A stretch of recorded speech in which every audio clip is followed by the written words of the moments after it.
K원전의 심장, 한국전력 기술이 체코에서 정말 어마어마한 규모의 원전 사업을 따냈다는 소식 다들 들으셨죠? 이건 우리 기술력을 전 세계에 다시 한번 제대로 보여준 쾌거라고 할 수 있는데요. 그런데 말이죠. 바로 이 시점에 공개된 회사의 상반기 실적 보고서를 보니까 조금 놀랍게도 영업이익이 적자를 기록했더라고요. 그래서 오늘은 이 흥미로운 반전, 이 눈부신 성공 뒤에 가려진 의외의 재무 성적표를 반기 보고서를 통해 한번 깊숙이 들여다보겠습니다. 바로 이 소식입니다. 한국수력원자력과 한국전력기술 등이 하나로 뭉친 팀코리아가 체코에서 이뤄낸 정말 대단한 성과죠. 이 계약은요, 우리 원전 기술이 까다로운 유럽 시장의 한복판으로 들어가는 뭐라고 할까요? 하나의 교두보를 마련했다는 점에서 의미가 정말 큽니다. 한국전력 기술이 이제는 명실상부한 글로벌 무대의 핵심 주자라는 걸 다시 한번 증명한 순간이었어요.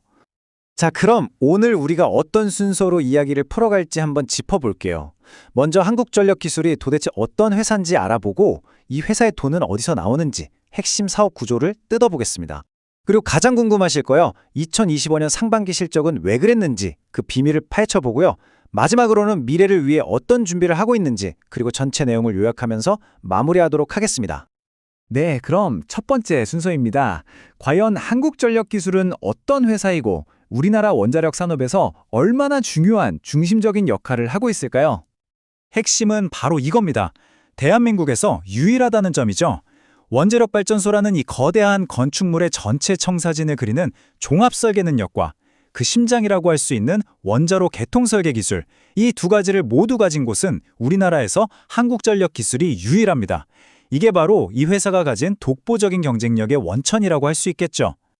이 회사의 기술력은요, 단순히 설계만 하는 데서 그치지 않아요. 원전이 계획되고, 지어지고, 운영되고, 나중에 해체되기까지 그야말로 전 생애 주기에 걸친 모든 기술 서비스를 제공합니다. 특히 자체 개발한 이 APR-1400 모델은요, 안전 기준이 정말 까다롭기로 유명한 미국과 유럽의 인증을 모두 통과한 말 그대로 월드 클래스 기술이에요. 이번 체코 수주도 바로 이 기술력 덕분이었죠. 자, 이제 두 번째 섹션으로 넘어가 볼게요. 기술력은 알겠는데 그럼 회사는 구체적으로 어디서 돈을 버는지 그 수익 구조를 한번 자세히 들여다보겠습니다. 그래야 재무적인 그림이 더 명확해지겠죠? 2025년 상반기 매출 구성을 보니까요. 역시 원자력 부문이 58%로 절반 이상을 차지하면서 가장 중심적인 역할을 하고 있습니다. 그리고 그 뒤를 원자로 부문이 22%, 에너지 신사업이 20%로 받쳐주고 있는 모습이네요. 이 세 가지가 회사를 이끌어가는 핵심 축이라고 보시면 됩니다.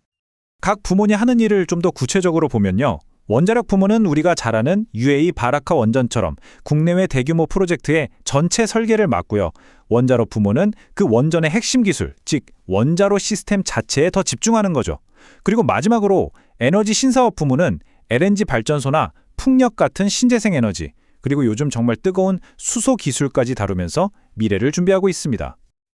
자, 이제 이야기의 클라이맥스입니다. 이렇게 세계적인 수주에도 성공하고 사업 포트폴리오도 탄탄해 보이는데 그렇다면 당연히 실적도 좋았을 거라고 생각하시겠죠? 지금부터가 이번 분석에서 가장 흥미로운 지점입니다. 그렇죠. 누구나 그렇게 생각하는 게 당연합니다. 수십조 원짜리 사업을 따냈고 기술력도 세계 최고 수준인데 실적이 나쁠 리가 없다고 생각하는 게 자연스럽잖아요. 하지만 보고서에 찍힌 숫자는 우리의 이런 예상을 완전히 뒤집습니다. 바로 이 숫자입니다. 2025년 상반기 영업이익이 마이너스 32억 4천만 원. 네, 흑자가 아니라 영업 손실을 기록한 겁니다. 이것이 바로 이번 분석의 핵심, 성공 뒤에 숨겨진 놀라운 반전인 거죠. 이 그래프를 보시면 그 충격이 더 와 닿으실 거예요.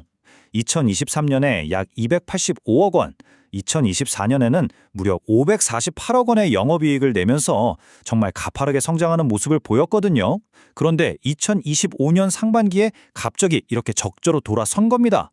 이 극적인 변화를 보면서 우리가 던져야 할 질문은 딱 하나죠. 도대체 왜?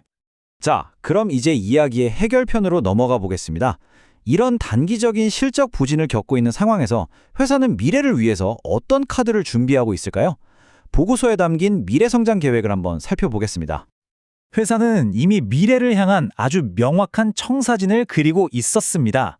첫째, 요즘 전 세계 에너지 시장의 게임 체인저로 불리는 소형 모듈 원자로 SMR 시장을 이끌겠다는 계획이고요. 둘째, 지금보다 훨씬 더 안전하고 효율적인 4세대 원자로 기술 개발에도 힘쓰고 있습니다. 셋째는 탄소 중립 시대를 위한 수소나 암모니아 같은 그린 에너지 분야, 그리고 마지막으로 폐기물을 에너지로 바꾸는 환경 사업까지 미래 에너지 시장의 핵심 키워드들을 정확히 겨냥하고 있는 거죠. 이 문장은 보고서에 담긴 회사의 의지를 아주 잘 요약해 줍니다.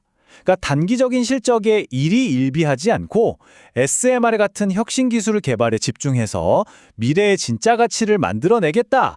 이런 강력한 메시지로 읽을 수 있겠습니다. 자, 이제 오늘 이야기를 마무리할 시간입니다. 지금까지 분석한 핵심 내용들을 다시 한번 정리하면서 한국전력기술의 미래를 한번 전망해 보도록 하죠. 정리를 해보자면 한국전력기술은 체코 수주로 증명된 것처럼 세계 최고 수준의 기술력을 가진 기업입니다. 하지만 2025년 상반기에는 예상치 못했던 영업 손실이라는 단기적인 어려움에 부딪혔죠. 그리고 이에 대응해서 SMR이나 수소 같은 미래 기술에 집중하면서 더 큰 그림을 그리고 있습니다. 한마디로 성공과 위기 그리고 미래 비전이 공존하는 아주 역동적인 상황이라고 할 수 있겠네요. 결국 우리가 던져야 할 질문은 이것입니다. 현재의 단기적인 실적 부진은 더 큰 도약을 위한 일시적인 성장통일까요? 아니면 우리가 모르는 어떤 구조적인 문제의 시작일까요?